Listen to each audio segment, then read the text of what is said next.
Hello, welcome to Never Seen It, a podcast about movies we haven't seen. Merry Christmas to one and all. It's today! Yeah. Not when we're recording it, but when this comes out, it'll be Christmas! Through the power of podcasting. Amazing. So we are concluding our Christmas movie series.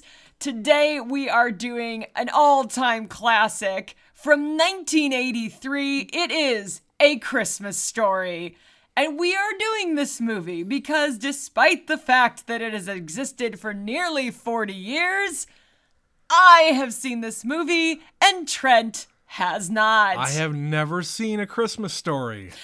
This is an interesting one. Now, I don't think you grew up watching a lot of Christmas movies, but Not really, no. beyond that, is there any specific reason you have not watched this movie? Because obviously this is one that is readily available all the time around Christmas. Yeah, this is a movie that is always being played on the cable channels, USA, TNT, 24 TBS. hours a day on Christmas. Yeah, it is very much a tradition. And I think the reason why I never watched it as a kid is because I thought it looked boring. Because it's an old movie with, nothing cool happens in it, and it's a bunch of old people, and I don't like things like that.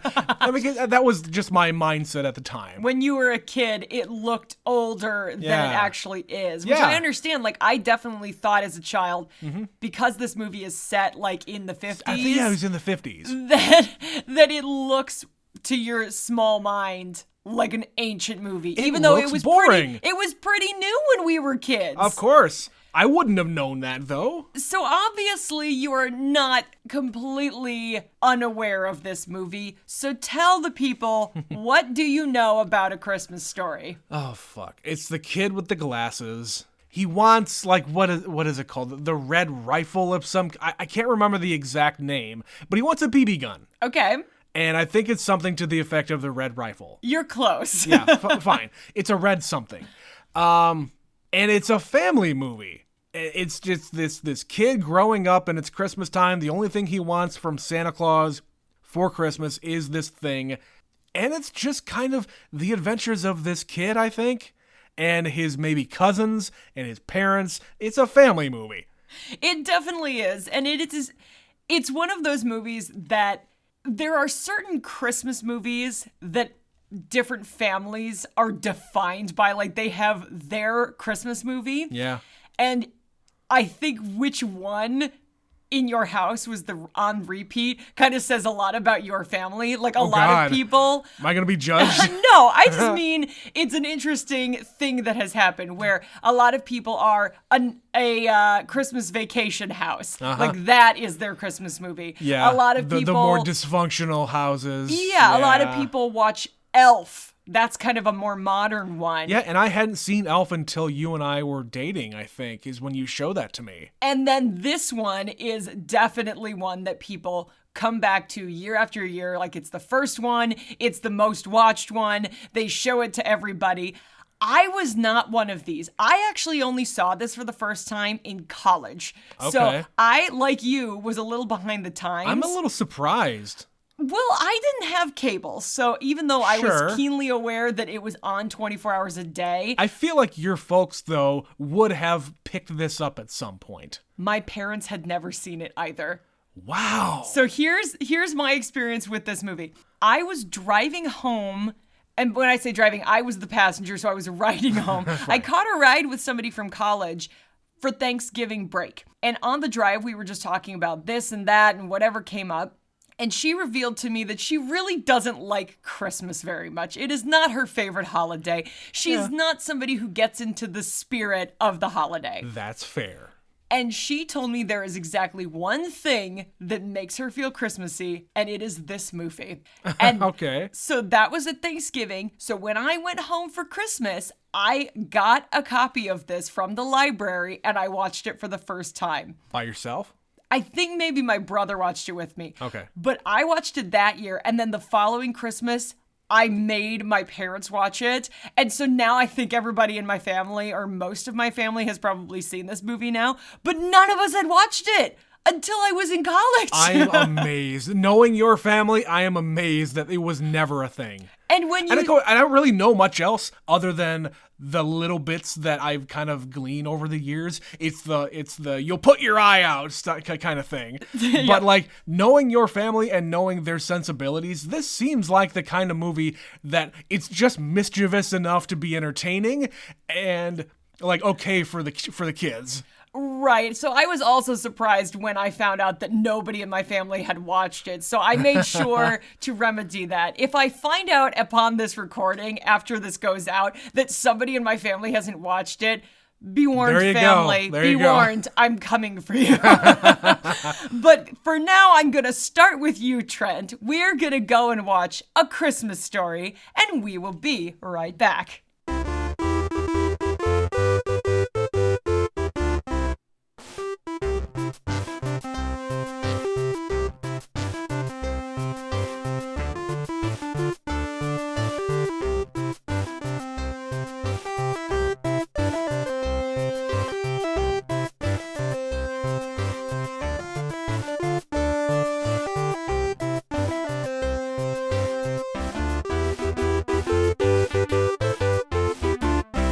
And we're back. Trent, do you see what all the fuss is about? Betsy, I would like to apologize to my younger self. This movie is not boring. I enjoy this. Okay.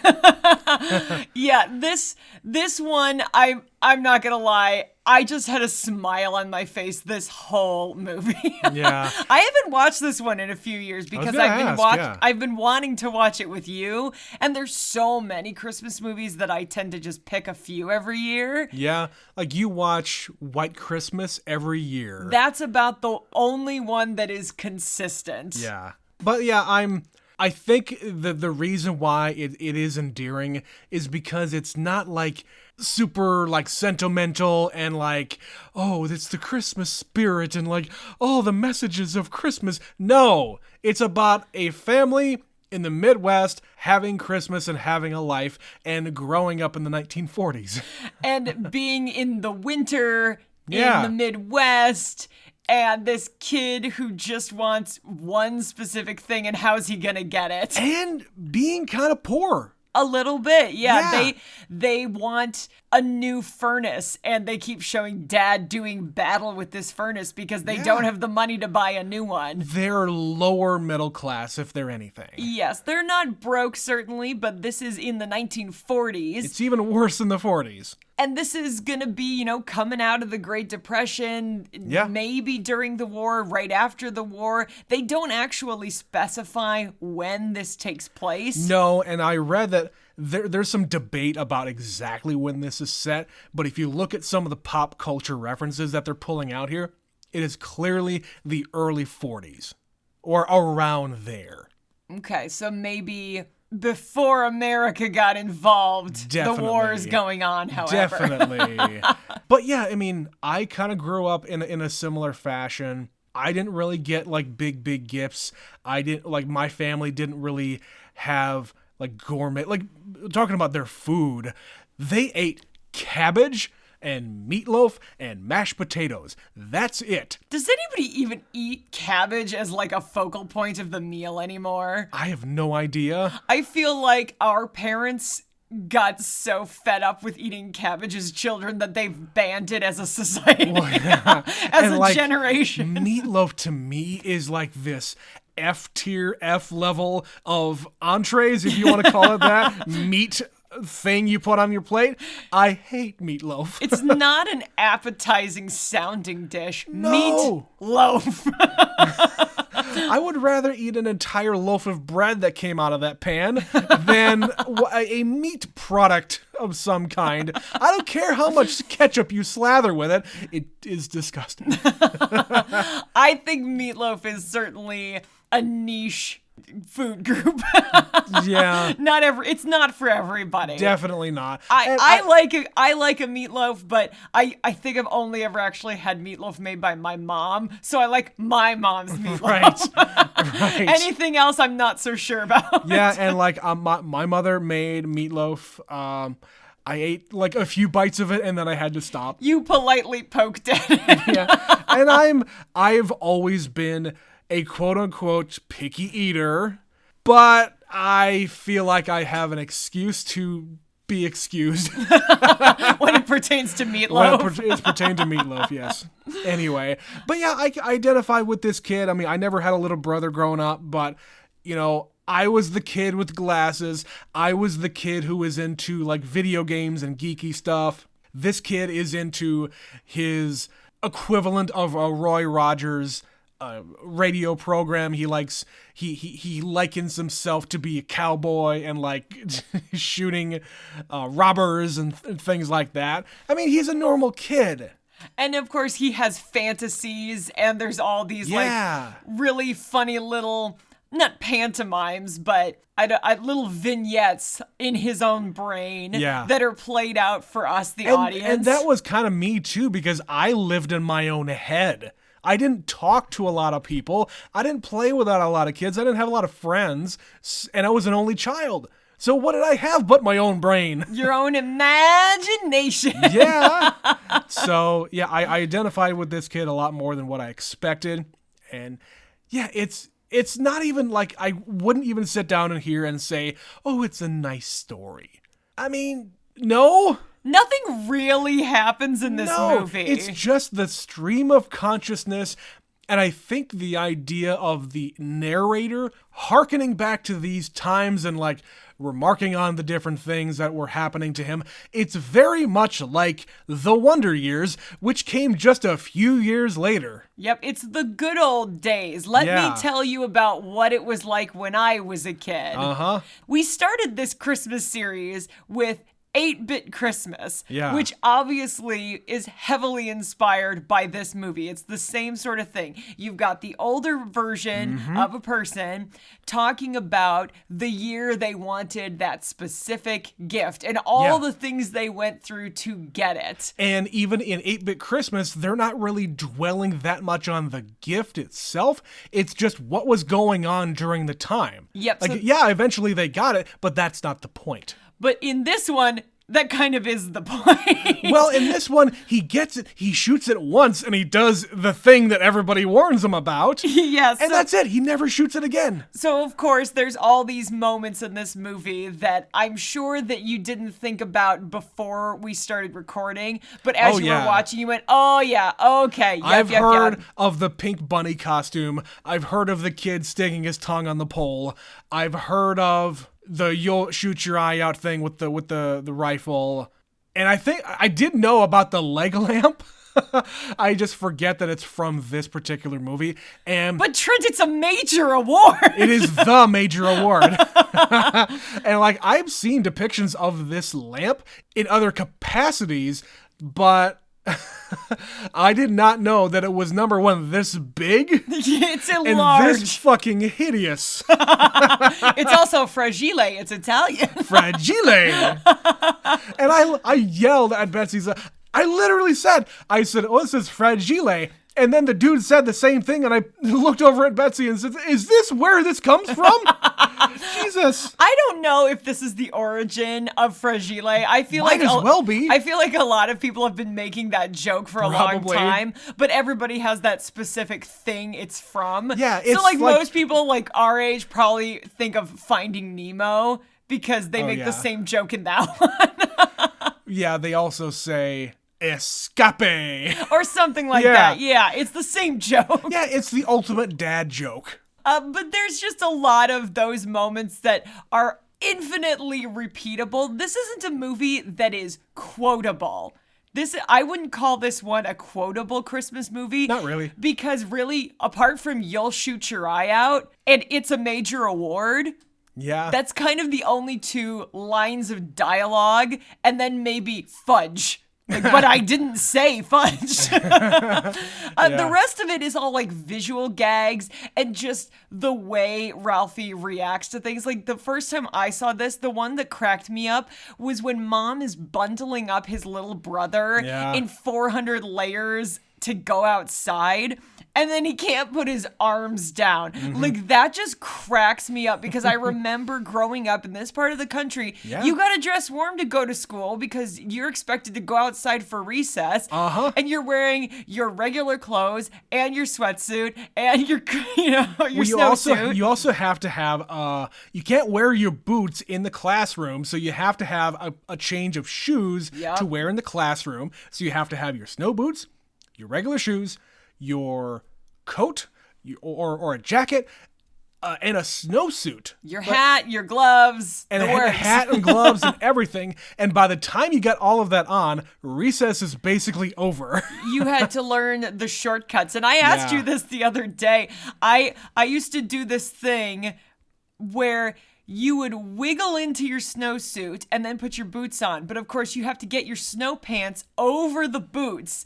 And the fastest way to deal with it was to try to get your foot out of the boot and out of the snow pant without dislodging the boot from the snow pants, so that it was like a fireman's uniform where you just sort of jump in. They should have made snow pants that had the boots included, but I understand like shoes being different sizes. You know, they make waders. Yeah. Exactly like that. Why they haven't come up with that with snowsuit, I don't know. You just need a really warm jacket to go over the top of the overalls, I guess. Absolutely. So it's especially important for us to have movies like this because a lot of other like Christmas movies that are set in bigger cities, and like Home Alone is like in a really fancy house, and Home Alone 2 is in New York City. That isn't representative of where I live. This was filmed in Cleveland, but the actual fiction here is set in Indiana, like not rural Indiana, but like, and not even suburban Indianapolis. It's like outside suburb of Chicago, like to the south and maybe a little bit to the east. And that's just because they keep mentioning a specific town, right? Well, they talk about Terre Haute all the time, which is... Never heard of Terre Haute. Terre Haute, Indiana is on the western edge of Indiana, almost into Illinois. So figure they're somewhere in that neighborhood. Yeah. That would maybe be the biggest city to them. Okay. Rather than like the huge cities like Indianapolis and Chicago. Well, and then they talk about, did you see that the Bears are playing the Packers? Yeah, the Chicago Bears are playing the Packers. They're clearly close enough to that area for them to know those teams. They also mention at the very beginning of the movie that there's like a trade with one of the Sox teams. One of the Sox? Probably the White Sox. Why there are two teams with the same basic structure, I'll never understand, but it's fine, whatever. But yeah, you're right. There aren't a whole lot of these Christmas movies that are small town Americana. Yeah. So I think that's probably why so many people love this. And this is, for lack of a better word, a boomer movie. Like, let's be real. This is the kids who grew up in the post-World War II time frame. This is their childhood, because this is kind of what it was like for a solid, 20 years. This is what life for a kid was. Yeah. You listened to the radio, you played with your friends, you wanted a BB gun. Sure, you wanted toys. You wanted toys. That was the thing. You didn't have television to really see things. All you really had was what they depicted here. What's in the department store window that sells toys. And in my case, it was like Sears. Back in the day, Sears sold everything. That was the place. Yeah. Yeah, and it's also just whatever's in the media that he's consuming, which at the time was the radio. That's all you had. They had the Red Ryder was a cowboy radio show. Right. Like and I said before. And they advertised this gun and he wants it. Yeah, it's like the Roy Rogers equivalent, but they're not going to say that thing. So yeah, you have this weekly show or maybe even daily show where they have a different sponsor every time. And I never knew anybody or anything that had a decoder ring, but I think that was just a generation before us, where you would have to get a decoder ring to figure out what's in your comic book or whatever else. And it was an extra special thing. And in this case, it was a fucking advertisement for Ovaltine. So that was the scene that I had watched before I watched this movie in its entirety. So all right. because my grandma has cable, usually when we show up at her house, my cousins have been there before we got there, and they have the TV on and they put on whatever channel. I think it's like USA or TNT. I never remember. Whatever. But they're showing it 24 hours a day, and this was on, and I remember seeing the bit with the decoder ring. In the bathroom. In the bathroom. And this is completely out of context. I don't know what this is or why it's relevant. And for what I knew about the movie, that seemed really strange and out of place. It is very strange. But once I saw it in its entirety, I was like, okay, I get it. Why is this 8-year-old talking about Ovaltine? Right. There's a bunch of other things that I just relate to, like when he swears and he has to put a bar of soap in his mouth. This is something our grandparents did. And our parents. Like, sure. I would be lying if I said I hadn't had a bar of soap stuck in my mouth when I was little. Oh, man. I don't think it happened a lot, but it didn't not happen. I feel like it might have happened to me once. And my parents are older than your parents. Mm-hmm. My folks were born in 1946 and 47. They're very much of this era. I mean, they would have only been a little bit younger than this kid is depicted as in this movie. Yes, they would be potentially not alive, depending on when this takes place. Sure. But, I'm... if you've been a frequent listener of this show, we curse a lot. No, we fucking don't. And I don't really exactly know where I picked a lot of it up. I think it's... honestly, it's a lot of the things that I've consumed over the years. It's like other friends who were very much in the dirty mind and the dirty mouth. But when I was a kid, I never swore. Ever. I would say it wasn't until I was in middle school that I really thought I could get away with it. Even not in front of my parents. Right, you try it out to see how it felt. Maybe, but how does that word taste in my mouth? And I never even went to the big ones right away.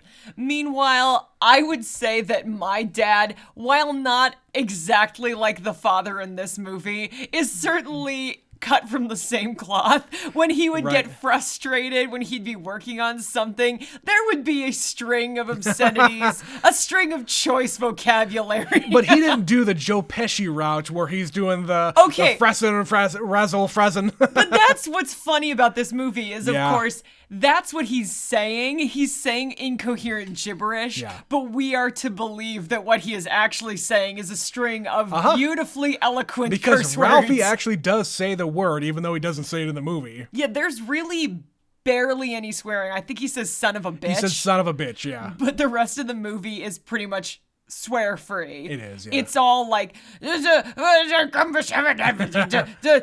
finger! Like I said, it's the Joe Pesci version of swearing in Home Alone. And the mom is so sweet in this. Like, she's covering her ears and trying to shield her children from the cursing. Go to a project. It is exactly the depiction that a little boy would remember about their mother. She's a sweet mom, and she does all of the things you'd expect. Like, she's trying to get her son to eat when he doesn't want to. Yeah. She's the first one to be concerned about him getting a BB gun and saying, "You'll shoot your eye out." And he hears her voice in his head everywhere beyond this. Yeah, and she's also the one that he knows he can manipulate. Hey, you're 8 years old, you shouldn't be crying if something hits you in the cheek. But because the mom is the mom, she is going to react to her little boy crying. Yes. However little that boy actually is, or not. He's a devious little manipulator when he wants to be. He's a little shit. He's like, oh shit, I broke my glasses. I need an excuse. I need to get out of this. I make up a story. An icicle. It hit me in the face. Mommy. And then you look at the camera and say, it worked. I got away with it. But he also, when he gets in the fight with Scott, when he just snaps because he's having a shitty day and he starts kicking the crap out of this kid, he knows he's in trouble and he is terrified of his father. Yeah. And his mom doesn't tell dad. Yeah. She keeps it between them. Like, I understand that you were having a hard time, and it's not going to make it better. And that kid's kind of a piece of shit anyway. Right. It's not going to make it better by me telling your father about this. So we're just going to, you calm down, and we're going to move on. And as long as we're talking about that scene, I just have to remark on, I mean, yeah, he's a shitty kid, and maybe he deserves it, but this grown adult who is leaving this bleeding child on the ground? What are you doing? Call someone. Or leave him to die. Mom's a heartless bitch. We know this because she may or may not have broken that lamp. Oh, she broke that lamp. And that's just a great like subplot where it's that typical husband-wife quiet war. Yeah. No one will ever say out loud what they're actually thinking. And this, I think, is the first time that I've watched this movie and really processed this is the 1940s. And that is a scandalous piece of... a piece of... accoutrement, if you will, to have in your home at all, and let display alone in your the window. fucking window in small town Indiana. I was fully comprehending this viewing. The mom's like demure, like kind of covering her face and covering her eyes, and she's like, "Ralphie, don't touch that!" Like she's shocked by this thing because life was very different in the 1940s. People were very sheltered. Let's just call it sheltered. And sweet and innocent. They tried anyway. They tried to be. It's not like they were stupid. They knew That's things. the thing. They knew what that was depicting, and they tell themselves that it's naughty or bawdy or whatever the word is. It's a leg. And so now it's humorous to look at it. Totally. And how just... She's just shocked by this leg. I love the fact there's a very small fraction of a butt cheek at the top of that thing. And Ralphie, the first thing he does is reach up to the cheek. Try to touch it. Yeah. But they just have this ongoing battle where she doesn't want the neighbors to see it. And like they're going out to buy a Christmas tree and she runs back in the house to turn the lamp off and she says, "We don't want to waste electricity." But then they pan out and the entire house is lit up. Every fucking light in that house is left on when they leave.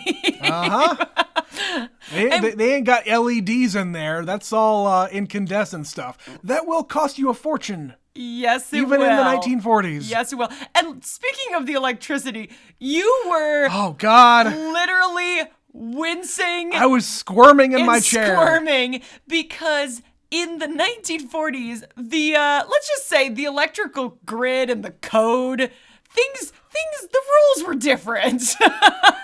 Specifically talking about the menagerie of plugs all going into one outlet in the living room, completely overloaded with no ground, and just thinking about it makes me cringe. And of course, Dad tries to plug in the lamp, and it starts a literal fire. There's a fire. How the hell? And all the fuse blows and the lights go out in the whole house. Yeah. Like that's what it was like for electricity in those days because people didn't know any better.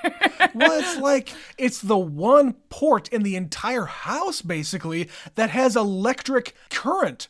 It's like you having one like cable plug in your house. You only need one now because like who the hell has cable television these days? Number one. Number two, if you have like cable internet, that's what we have. We don't have anything else coming into the house right now. But that's the thing. You just don't have that much electricity in your home at that point. Even in the kitchen, I don't think there's much. No, I would have to really take a good look at that stove. If that was probably all gas. Probably a gas stove or like a fucking wood fire stove. I don't know how old that thing was.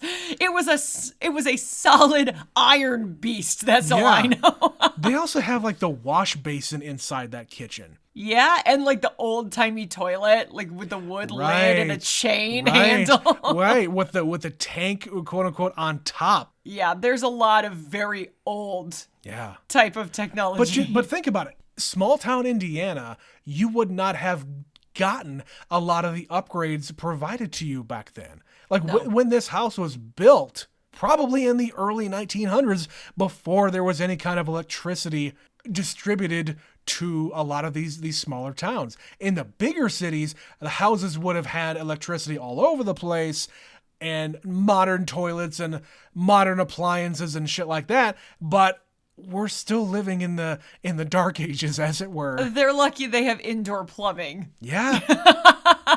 And of course, only one bathroom. Yeah. For 4 people. You would know something about that, Betsy. We had one bathroom with 8, so I know twice as much as they do. I know. I've never lived in a house with less than 2 bathrooms, Betsy. You couldn't handle it. No. Well, what are the other moments in this movie that we haven't touched on yet? So there's the thing with the kid licking the pole. I did that. You did? I didn't do it with a pole. I was stupider. Oh, no. I licked the little condenser things inside of the refrigerator. Why? Like in the freezer?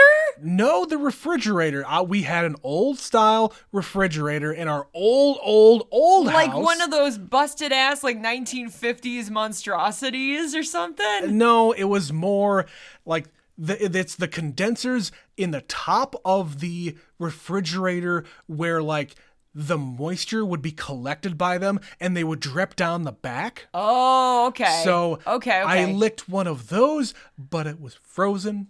And Betsy, that was a very unpleasant experience. And how long did you stay there, Trent? I don't remember. I just remember calling out to my mother. Thankfully, she was home. I also don't remember how I got loose because the best thing to do is just to pour water on it. But yeah.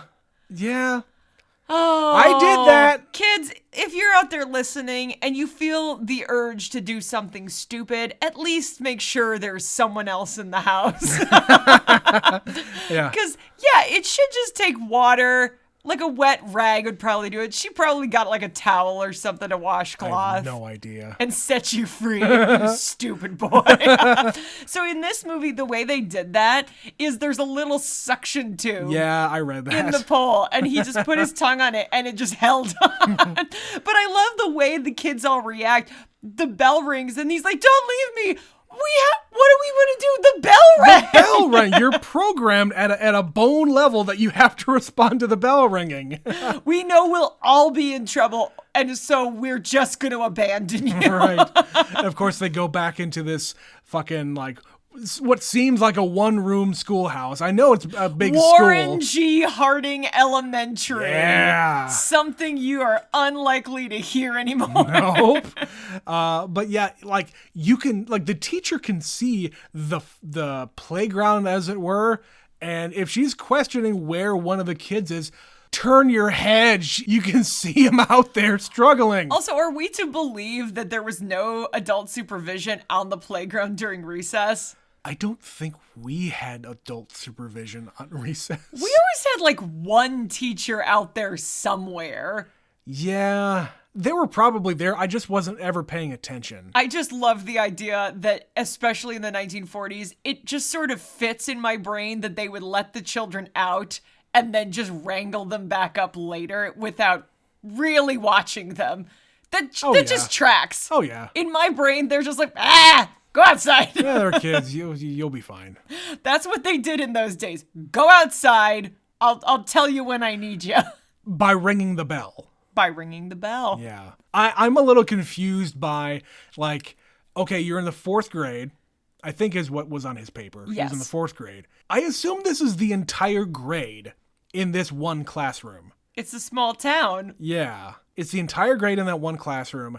And they only let one grade out for recess at a time? There were a lot more kids out there. That was also a pretty big classroom. I think it was mostly just his class around the pole. I guess. Double dog, triple dog daring each other. I love the fact that they address that and in such detail. There's etiquette involved. Like right. You have to dare him, then double dare him, then double dog dare him. Uh-huh. But then he made a faux pas and he just jumped right ahead to the final insult of triple dog dare. It's like and there's nothing that can be done at that point. I remember the distinctions. Talking about swearing. thing. I remember the distinction, the hierarchy, if you will, of calling someone a butthead as opposed to a butthole or something to that effect. Yeah, butthead was about the only thing you could get away with calling people in my family. Like, you could... I don't think my mom liked it, but it was the only Better thing than we the were allowed. alternatives. Yes. Yeah. See, I remember when I was like testing my limits. This is how much of a sheltered child I was. I remember saying the word crud because the justification I had in my little brain was because one of the cartoons that I watched, they used the word crud. The characters on the show, the show is called SWAT Cats, by the way, if you remember that show. I know you don't. I do not remember SWAT Cats. It was not meant for girls. I'm a cool girl. Shut up. But that's the thing. I don't think a whole lot of people remember what that show is. If you remember SWAT Cats, hey, you're cool in my book. Anyway, they use the word crud a whole lot in that show as a replacement for anything worse. And yeah, I use that as my excuse. And I think I started to use it a little bit too much, and my mom called me on it. And she didn't say that I should stop using it. It was more... Just tone it down, tone crazy. It down. Revealing so many things about us, Betsy. I did want to talk about just the cartoonish nature of so many different things in this movie. The first thing was just him having his imagination go wild and him having these fantasies that are depicted on screen. The first one being him imagining himself shooting robbers who are dressed in these like prison stripes with masks and right. beanies. Yeah. And he's a cowboy. Yeah, the cartoonish robber, the thing that you think about when you think robber, trying to like infiltrate your house and your family is underneath the table. Only you can stand between your family and incels of evil. And like he's shooting them and like there's little sparks going off of the gunshots and they're falling down. And at the end, they're all kind of piled up and they have the cartoonish X's on their eyes. To signify they're dead, Trent. Exactly. We also have the fantasy of the teacher, her being the kind of like a wicked witch. Well, there's two, because he has like the uptight, Yeah. like Victorian woman who's so bored with all of these papers. Right. And then she finally sees one and he's the hero and she's never seen such beauty and wonder before in her life. A+++++++. And all the children carry him away. And of course, the fantasy ends. He's just standing there, mouth agape, smiling. Zoning out. And like the kids cheering are still in the background. And when he snaps out of it, that background noise goes away. But you're right, she also is a witch at one point. Yeah. Because he gets his paper back, and in Right. reality, he It's gets a C+. And at the bottom it says, you shoot your eye out. And oh no, Mom must have got to her. You always think that your world is that much smaller than what it actually is when you are that age. Yeah, it couldn't possibly be that all adults think the same thing, Yeah. because what you're asking for is a weapon. Especially, I said this while we were watching it. Why would you give that kid a weapon? He was just beating the shit out of another kid. Don't do that. Because Mom's not the one who gave it to him. You're right.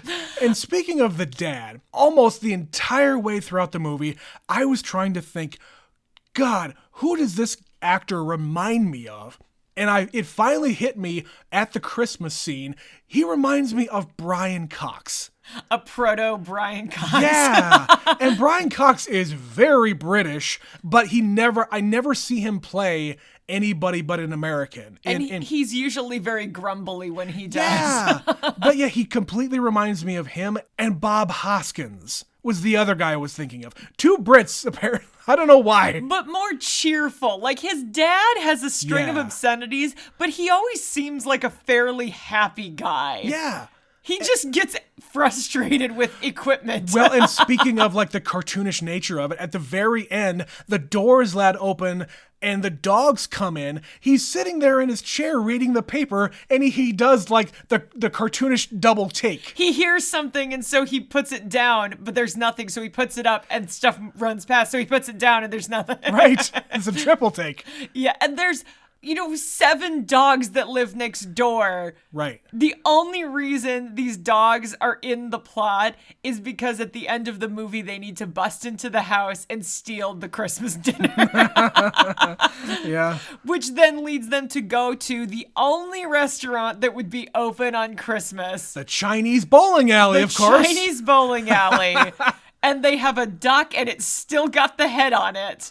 Not for long. Not for long. That's great. Where they're just like, again, Mom has probably never seen anything like this because Chinese food was still relatively new to Americans. True. It was sort of at this moment spreading across the country. So for her to react thusly is understandable. Also, she's just giggling and uncomfortable. My thought is, Mom's a little drunk. Also they were possible. having wine. That is also possible. That's my They thought. did a lot of drinking and driving in those days. So they just chop the head off and everybody's giggling hysterically. And they have a wonderful Christmas. Yeah. And like this is a Christmas movie, so let's talk about the actual Christmas day. So we get up, the boys go down first. Because that's what children do. That's what you do. You go down, you start finding your own gifts. You don't open them yet because the parents have to be there to see you open them. Correct. Sometimes people break that rule in movies, and that pisses me off. Well, speaking of pissing... Those kids are dicks. Speaking of pissing me off, Betsy, they have this depiction in the movie of like after the parents get down there, Dad starts to rip open his thing, the kids start to rip open their thing, the mom starts ripping over her thing, all at the same time. Betsy, your family does this, and it bothers me sometimes. It didn't used to always be this way. I think as we've grown older, we've grown more impatient, and we got to get to the next thing, especially because we usually go to my parents' house first, at least we used to, or if everybody's home. Sure. We do that, then we go to grandma's, then we go to the other grandma's. That's the cycle. And you only have so much time to do it, and you got to get, 12 people. Well, math. Like 15 people with plus spouses plus the grandkids to open everything under that tree in one by one. Then 15 minutes flat. So that's why I think it's devolved into this. But some years it's just you and me and my parents. Yeah. So I think it just has devolved into open them as quickly as possible because we got a lot of people to get back out this door to the next location. Right. And that's really the thing, because I grew up as an only child. We would have Christmases with me, my parents, and my mom's side of the family. So all of her siblings and their kids, my cousins, we would all get together and we would go one by one. When I was a kid, we would go one by one. Yeah. But again, we were at home. We would be up at the ass crack of dawn. So we would start and we'd have a good 3 hours. And it would take a long time. Sure. So I understand your complaint. I also know that time constraints being what they are. Yes. And the number of people at my family functions going one by one would take hours. Everyone ooh and on in my Yeah, that's the thing. I want to know what everybody gets. That's interesting to me. That's because you grew up in a family of 3 where you had the luxury of time to do it. It's true. It's true. And for us, we always opened up presents on Christmas Eve. Which I never did until you and I started dating. Always opened presents on Christmas Eve, and the Christmas Day was the extended family gifts. So when my aunts and uncles gave me stuff, that's when I opened their stuff. But the stuff from my parents, I opened Christmas Eve. Christmas Day morning is when I opened the presents from Santa. Yeah, same here. But going back to the movie, so the kids, they get up, they wait. Yeah. Then as a family, they open up all the presents, and then his brother falls asleep in a pile of garbage. Holding his toy. Holding his Zeppelin. The fact that he gets a Zeppelin and he loves it It's got wheels on it. It's a very 1940s toy. It is. Yeah, there's the traditional fire truck, what is it? The bowling ball. The Zeppelin, the bunny suit, the bowling ball, and of course, the one final gift that's hidden away. The dad says, oh, what's back there behind the desk? Maybe you should go elbow, go check that out, elbow. And even mom's like, what's behind the desk? Because mom was not involved in this purchase. And that is such a thing for dad to do. It is. Because his excuse is, I had one when I was 8. Right. And he's 8, so it makes sense. Well, he's 9. Is he 9? I think they say he's 9 in this movie. Okay, I thought he was 8. But the point is, dad just goes out and gets it. Mom's opinion be damned, which these days probably wouldn't fly. Well, usually these days the joke is dad is not involved at all. Yes. In buying the gifts. My dad has sometimes been surprised by what he bought for my mom. Right? Yeah.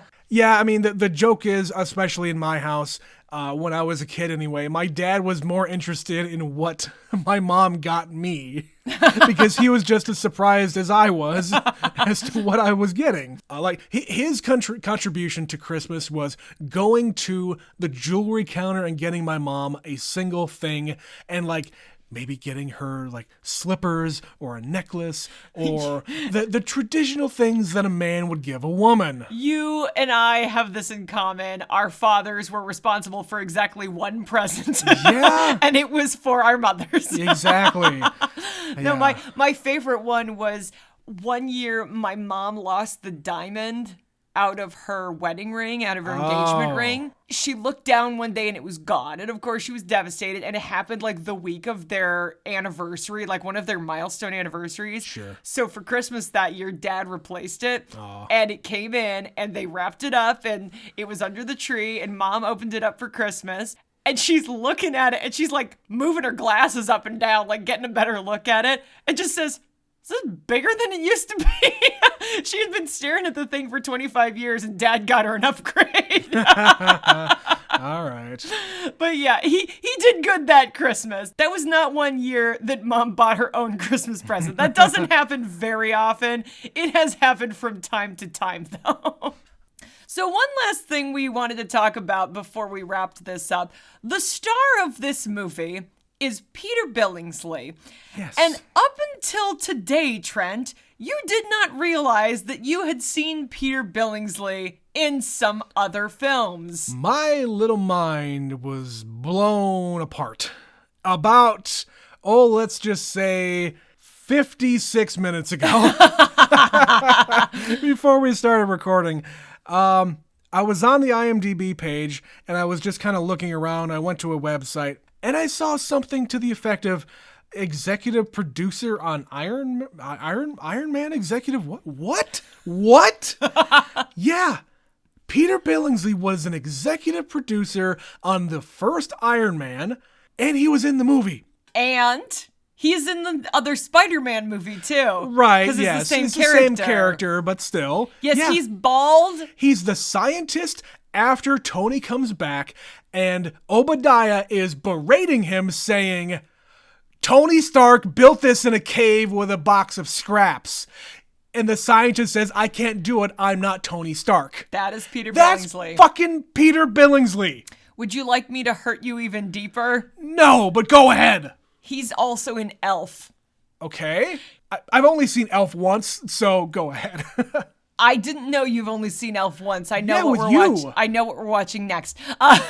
Because he's one of the other elves at the North Pole, and he's got like a little goofy beard. Is and he glasses. normal sized? No, he's an elf. I don't know. I mean, normal size in comparison to the rest of the elves. Yes. Fine. Okay.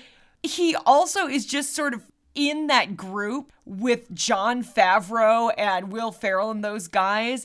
They're all buddies. He directed Couples Retreat, which I don't think you've watched. No, I've never even It's heard a of that. Vince Vaughn, like Jon Favreau sort of joint venture. Okay. So yeah, he directed So that him and Jon too. Favreau are yeah. must be buds. Him and Jon Favreau are super tight. Fuck. But when Elf came out, that was like a big funny joke because it's the course. kid from that really well-known Christmas movie in this other Christmas movie. And in Iron Man 3, Tony actually makes a joke about Ralphie, what's his last name? Whatever it happens to be. He mentions it when he's at the restaurant with Rhodey and he's going through his anxiety attack. And he says something to the kid. He calls him Ralphie or something. He makes a crack about A Christmas Story. Yes. And I'm sure very deliberate because Shane Black wrote, I don't know if he wrote it, but I know he directed Iron Man 3, and he always sets his movies during Christmas. He has a reputation for Christmas-themed stuff. Oh, shit. Well, Trent, do you have any other thoughts, anything else you wanted to say about this one before we wrap it up? Use surge protectors. No, I think that's about it. I really enjoyed this one a lot more than what I expected. I understand why it is a classic and it should remain a classic because it's pretty timeless, even though a lot of the references are dated. You can identify with a lot of different things here. So yeah, I'm thumbs up for me. All right.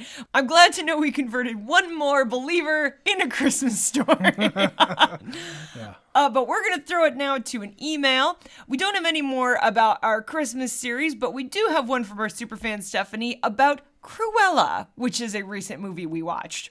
She begins, I am shocked that I had not seen this one before. That's interesting because, usually Stephanie is one step ahead of us. Stephanie's usually on the ball when it comes to this stuff, so hey. I liked it quite a bit. Emma Stone and Emma Thompson are very charming and the story was decent. It was too long, but not to the point that I was bored. I loved Jasper and Horace. Yeah. I'm very glad my daughter didn't watch this with me. Because, her daughter's still pretty little. Yeah, it can be a little scary. There are some things like the fucking fire. Yeah, there's a fire, and there's some chaos. People fall off cliffs, and it's kind of scary. The fashion and music are amazing. I'm also confused at how she goes from befriending dogs to killing them. Yeah, that was my point. But I guess we'll see it in the sequel. So my husband Matt was asleep while I was watching this, and he literally woke up and said, "Hey, Nandor." I totally didn't catch it until then. Oh, yeah. Nandor from What We Do in the Shadows TV show. That actor is in this movie, yes. He plays Roger. Overall, I really liked this one and will probably watch the sequel once it hits Disney+. I was sick last week, so I laid in bed and watched Bullet Train and Amsterdam. I really liked both and definitely recommend them. Plus, I watched more Christmas movies because 'tis the damn season. Love you guys, Superfan Stephanie. Hell yeah. Bullet Train was intriguing to me. I've seen a couple of trailers for that one. That's the Brad Pitt Bullet Train movie in Japan? Something like that. Something like that. Yeah, I've it's heard kind of a heist, kind of a cop, and I don't know. I've heard kind of mixed things about both of those movies, that and Amsterdam. Amsterdam seems like a trash fire, from depending on who you ask, but I'm glad you liked it. But that doesn't necessarily mean it's like the worst movie ever made. Some of those movies, I think, they just are flawed. Yeah, it's a David O. Russell movie, and for the most part, none of them are bad, but like as of late, I haven't seen one since, I think, American Hustle. Well, we watched The Fighter recently. Yeah, that was 2010. Oh, you just mean like what he's released. Yeah. Yeah, he's had a couple other ones since then. Yeah, Joy with Jennifer Lawrence, and I think there was one more. At least that one, you're right. I haven't seen that one either. And again, same thing. It had kind of mixed reception. Well, he keeps on using the same actors and everything, and that gets old. He does. Like, sometimes it's really, like, fun and fulfilling. Like, when we watched Banshees of Inisherin, and you've got the same two guys and the same creative team from In Bruges. And Wes Anderson is famous for using the same actors in all of his movies, but they're just different enough that it's okay. I don't know why, but it's okay. I think it's just totally the approach, because he's doing these movies that are whimsical and wild and fantastic. Yeah. And everybody just gets to kind of ham it up a little bit. Versus in these other movies that David O. Russell is doing where everything is like super serious or super extra. And sometimes it loses the flair and the fun. Like, there's just certain directors that can get away with it. You know, who else? Ivan Reitman, I think, liked to use a lot of people, like, in the 80s and 90s, and his movies are really fun. Edgar Wright reuses people all the time. Yeah, that's you literally have the Cornetto trilogy. It's basically a copy-paste with the same actors, but no one gives a shit because they're having so much fun that it's fine. Yeah. Yeah. And yeah, I was intrigued by those two movies. We were going to wait until like Oscar season came around just to see whether or not any of that stuff gets nominated. I think now that we're getting to the end here, I think we're going to be done with covering any of our guesses for Oscar stuff. We literally saw the reviews for Babylon come out this morning, and oh boy, was that a surprisingly low number. For the excitement that some people have been giving it. Yeah, and for the director that it is and the actors who are in it and the subject matter, you would think that it would be better received, but it ain't. So far, but we'll see. So Time far. will tell. So far. If we go and see that one. But you're right. We are going to be putting a little bit of a pause on our best guesses for Oscar. Yep. The nominations will be coming out at the end of January. Yeah. So then we'll pick up from there. It'll be a few weeks before we start in earnest, at least. But we've got a lot of other stuff planned in the meantime. We have one more movie to cover, and then it's going to be our end of the year awards. January 1st. We've been teasing it now. Betsy and I have been re-listening to some of our podcasts and coming up with stupid categories. It is going to be a much larger event than last time. I don't know if it's much larger, but it's certainly different. It is definitely different and bigger. There's going to be more categories for sure. And this year, thankfully, I'm going to cross my fingers, we're not going to be sick like we were last year. Well, now you said it. Thanks a lot, Trent. Thank you so much. But in the interim, if you would like to contribute any thoughts about this movie or any of the other movies we covered this year, especially as we're leading into that special. Yeah, we will read emails during that special. So if you want to, if we've got them, send us a summary or like give us a grade. I don't know. But send us an email. The email address is neverseenitpod@gmail.com. You can follow us on social media. Facebook and Instagram is neverseenitpod1. You can find us on Twitter, neverseenit_pod. We'd also love for you to go to our Anchor page and support the show by clicking the link in the podcast description. You could also rate us, share us, all the things you can do to keep spreading the word about Never Seen It. That's right. And with that is the end of our holiday special. Until next year, you'll have to wait. If you like Christmas movies, I'm sorry, we're not those people that do them year round. God, no. We have so many other things to cover. There's so much. We have 400 series that we've decided to do. It's just deciding when. But for now, this has been another episode of Never Seen It. I'm Betsy. And I'm Trent. And we hope you are having a lovely and Merry Christmas. And happy holidays. Bye.